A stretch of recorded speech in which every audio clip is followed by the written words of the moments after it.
when people are engaging you online, the good thing about that is that they kind of feel like they have a little bit of control, and so they usually will open up a little bit more because you can't see them. They have that anonymity, and because they can just log off whenever they want, they don't have to put up with you for very long.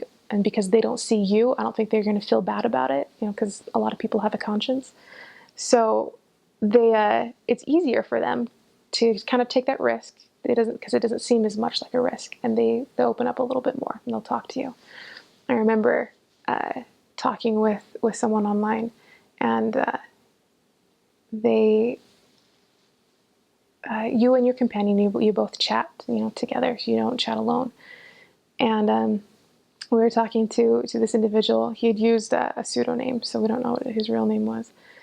And he was pretty hostile. He kept, refuting us. He kept making, arguments, and it seemed like he just wanted to get under our skin.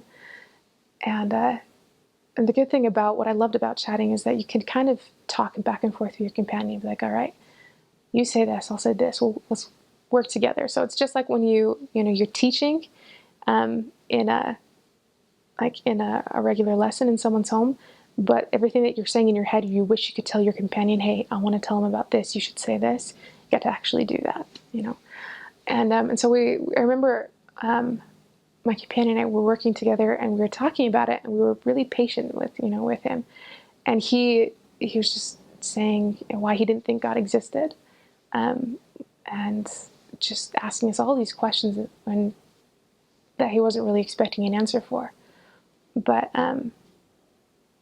eventually, when you have patience and you work with them, it felt like this was only going to happen during chat. Eventually, he softened a little bit, and by the end of it, he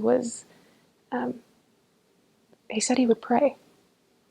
And it's kind of a long explanation, but people are willing to engage on the internet, sometimes when they're not willing to otherwise. And so we just need to give them the opportunity.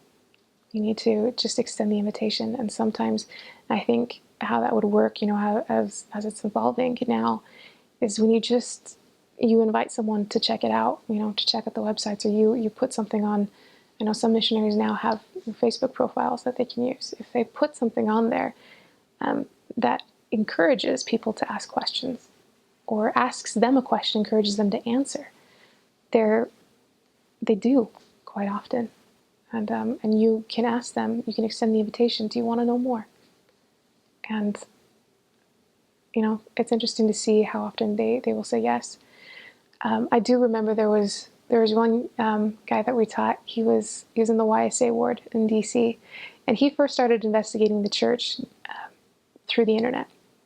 He knew about the church because he had like a distant relative or an uncle or something like that was a member, and so he had heard about it that way. And so he started looking into it on his own online.